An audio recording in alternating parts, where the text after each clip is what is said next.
Halo teman-teman remaja pemuda GKI Cimahi. Di sini aku mau bawain renungan harian singkat atau disingkat Rehat.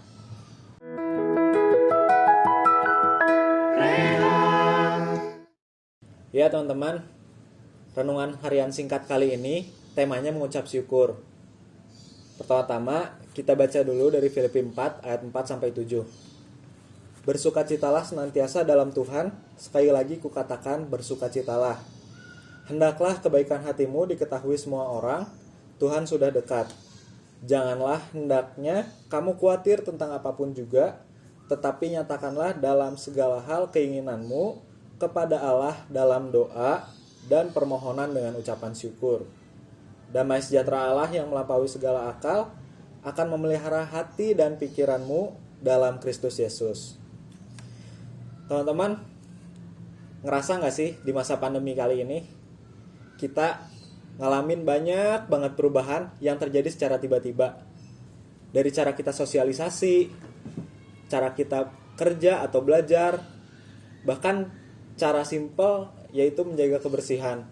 Yang biasanya kita merhatiin cuci tangan kayak ya udah seingetnya aja sih.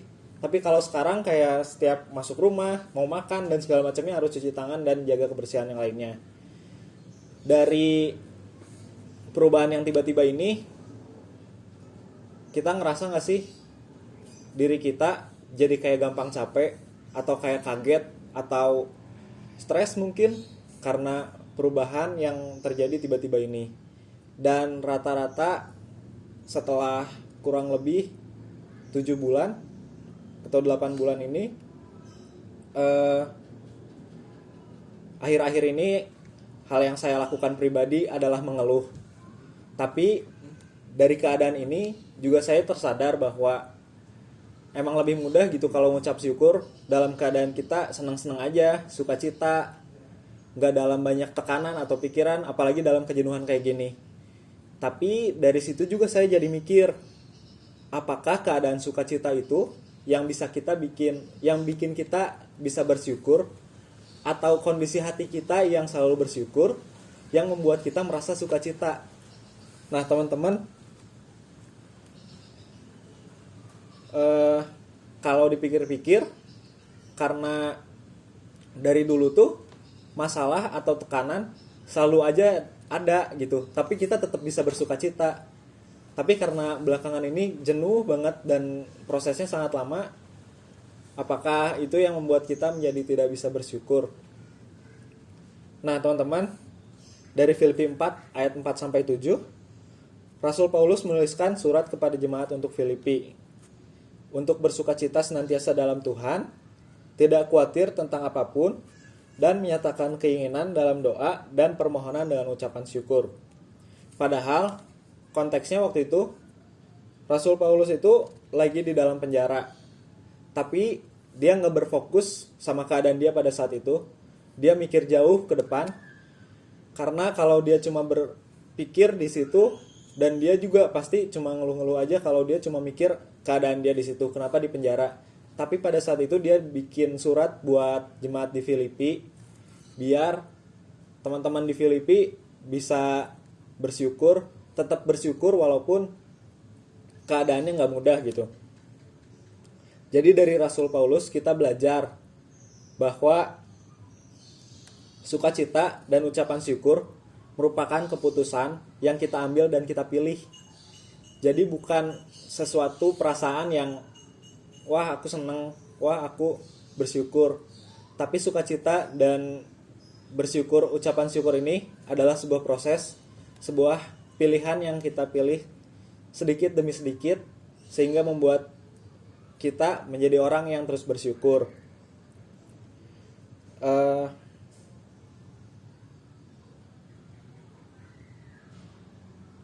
Karena pada dasarnya kebaikan Tuhan akan selalu ada, walaupun kita sedang berada dalam masa-masa yang sulit. Jadi kita perlu menjadikan kebaikan Tuhan, kita perlu mengingat apa saja yang sudah Tuhan berikan, walaupun keadaan kita sedang sulit, supaya kita tetap bisa bersyukur.